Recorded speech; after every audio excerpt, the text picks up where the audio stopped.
Hello students, welcome to my class and it's Deepika here. Today's my topic is the poem Fire and Ice from class 10 by Robert Frost. This is the second poem from your syllabus and yesterday also we had discussed the poem by Robert Frost. कल भी हमने Robert Frost की एक poem की थी और Robert Frost की एक poem आप 9th class में भी read कर चुके हैं. तो चलिए सबसे पहले इस poem की theme देख लेते हैं कि what is the theme of the poem. In this poem Robert Frost wants to say that the opinion of some people and his own opinion.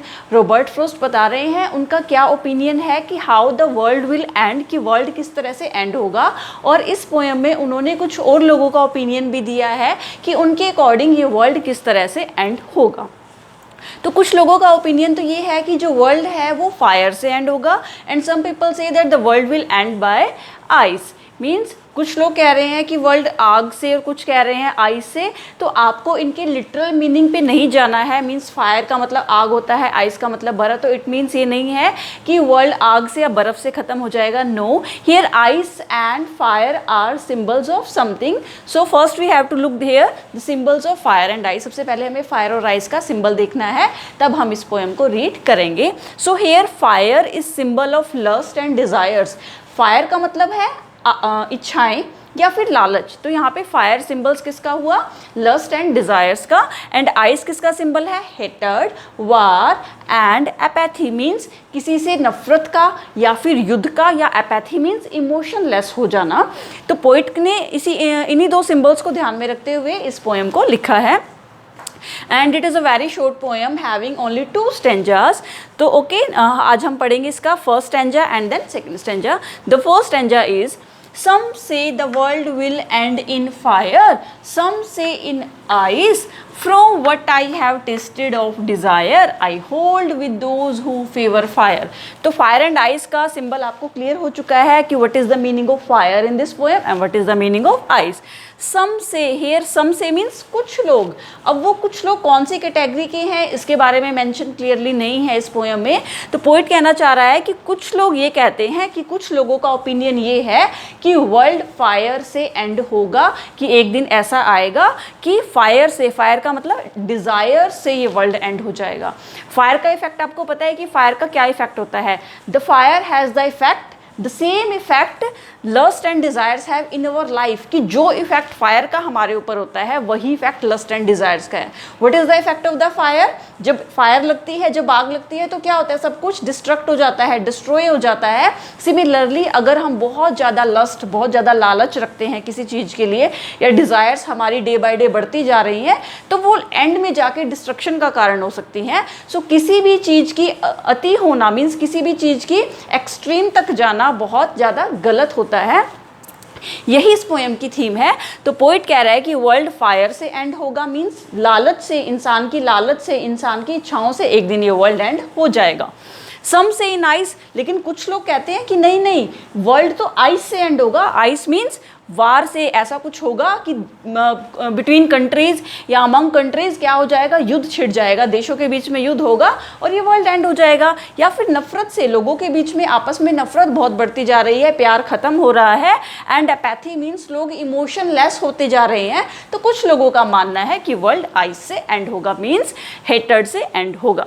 लेकिन from what I have tested of desire, लेकिन poet क्या कह रहे हैं कि मैंने तो desire को टेस्ट किया है. डिज़ायर मीन्स, डिज़ायर किसका सिंबल था? फायर का. तो पोइट क्या कह रहे हैं कि मैंने तो फायर को टेस्ट किया है, मीन्स मैं डिज़ायर्स के बारे में जानता हूँ, इनका क्या इफेक्ट होता है. I hold with those who favour fire. Hold means agree. तो पोइट यहाँ पे क्या कह रहा है कि मैं उन लोगों के साथ एग्री हूँ जो ये कहते हैं that the world will end in fire. Here fire is symbol of lust and desires. Poet का मानना है that the world will end with lust and desires and some people say the world will end with ice. Ice means hatred war. ठीक है. So this was the first stanza of the poem.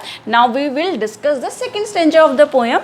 The second stanza is, but if it had to perish twice, I think I know enough of it.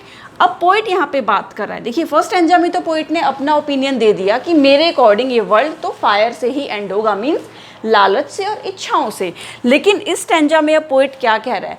कह रहा है कि अगर ये world parish होना होगा, पैरिश मीन्स डिस्ट्रॉय, नष्ट होना होगा ट्वाइस, 2 बार, तब क्या होगा? I think I know enough of hate. तो पोइट कह रहा है मुझे हेट के बारे में तो बहुत कुछ पता है। हेट मीन्स आइस, यानी कि जो आइस का सिंबल था हेट, कहते हैं मैं उसे भी बहुत अच्छे से जानता हूँ, उसका इफेक्ट मैं जानता हूँ। To say that for destruction ice is also great and would suffice. Suffice means sufficient, sufficient होना, किसी चीज़ की पर्याप्त मात्रा होना, उसे आप बोलते हैं सफिशिएंट। तो पोइट कह रहा है कि अगर ये वर्ल्ड 2 बार एंड होना होगा तो मैं हेट के बारे में तो जानता हूँ कि हेट का क्या इफेक्ट होता है, एंड डिस्ट्रक्शन आइस, तो आइस का भी एक बहुत बड़ा इफेक्ट हो सकता है, ये भी सफिशिएंट होगी वर्ल्ड को एंड करने में। मीन्स पोइट का कहने का मतलब ये है कि पहली बार तो वर्ल्ड एंड होगा फायर से, and second time it would end by ice, means it would end by hatred and war, कि एक बार ये वर्ल्ड एंड होगा लस्ट से, डिज़ायर से, एंड सेकेंड टाइम, अगर सेकेंड टाइम ये पैरिश होना हुआ, मतलब डिस्ट्रॉय होना हुआ, तब ये किससे डिस्ट्रॉय होगा? It will destroy by hatred, नफरत से ये संसार खत्म हो जाएगा। तो पोएम की मेन थीम क्या है? पोइट ने अपने व्यूज दिए हैं कि according to the poet world will end with fire, and according to some other people the world will end by ice. Okay, so these were the 2 stanzas that we have discussed in the poem, and I have discussed the word meanings also, and now we will discuss literary devices, means poetic devices जो इस poem में आई हैं। सबसे पहले है anaphora. Anaphora का मतलब क्या है? एनाफोरा एक ऐसी लिटरेरी डिवाइस है, मीन्स जब कुछ वर्ड्स पोएम में अगेन एंड अगेन रिपीट होते हैं, when the words are repeating again and again in the poem, this is called anaphora। ये आपको बहुत सारी poems में देखने को मिलेंगे, so you have to take care of this literary device।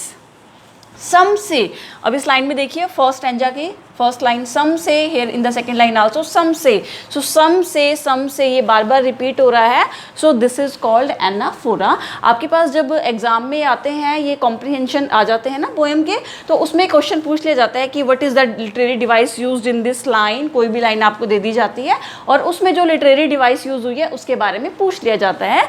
तो अगर ऐसे पूछ लिया जाए कि सम से इसमें कौन सी लिटरेरी डिवाइस यूज हुई है, तो आप बता सकते हैं एनाफोरा। सेकेंड लिटरेरी डिवाइस इसमें यूज हुई है एंजैबमेंट। एंजैबमेंट का मतलब क्या है? जब कुछ lines without any punctuation mark use होती हैं और लास्ट में जाके पंक्चुएशन लगता है, उसे हम बोलते हैं एंजैबमेंट। इस पोएम में एंजैबमेंट कहाँ पे यूज हुआ है? ये जो सेकंड स्टैंजा है उसकी लास्ट 3 लाइंस में देखिए, to say that for destruction ice is also great and would suffice. यहाँ पे लगाया है इन्होंने punctuation mark, means full stop, और ये एक ही आइडिया यहाँ पे कंटिन्यू हो रहा है इस लाइन में, और यहाँ पे कोई भी पंक्चुएशन मार्क यूज नहीं हुआ है, सो दिस इज कॉल्ड एंजैबमेंट।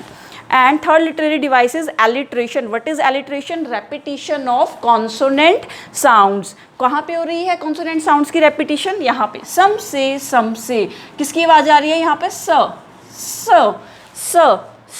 तो ये कौन सी हमारी लिटरेरी डिवाइस है? एलिट्रेशन। जब कॉन्सोनेंट साउंड रिपीट होती हैं बार बार बहुत नियर बाय वर्ड्स में, उसे हम क्या कहते हैं, क्या कहा जाता है? एलिट्रेशन। एक और लिटरेरी डिवाइस इसमें यूज हुई है, वो है एजोनेंस। एजोनेंस का मतलब जब रिपीट होती हैं वोवल साउंड्स, उसे बोलते हैं हम एजोनेंस। यहाँ पे कहाँ पे रिपीट हुई है? एक तो इस लाइन में विल एंड फायर, यहाँ पे देखिए ये ना सम से the world will and fire, इस लाइन में यहाँ पे कौन सी साउंड आ रही है? ई। इन में भी ई और फायर में भी फायर, ई, इनमें भी ई, ठीक है। तो जहाँ पे ये वर्ड ये वाली वोवल साउंड बार बार रिपीट होती है वो कौन सी होती है? एजोनेंस। उसे हम लिटरेरी डिवाइस बोलते हैं। So okay students, we have discuss the poem, its words meaning and poetic devices. और अगर आपको अब इस पोएम के बारे में कोई डाउट है तो आप कमेंट सेक्शन में लिखिए, और अगर आपको मेरी वीडियो अच्छी लगी हो तो आप इस चैनल को सब्सक्राइब कीजिए, इसे शेयर भी कीजिए, और इसके बेल आइकन के बटन को जरूर प्रेस कीजिए ताकि आपको मेरे आने वाली हर लेटेस्ट वीडियो का नोटिफिकेशन मिलता रहे। तब तक के लिए बाय एंड टेक केयर।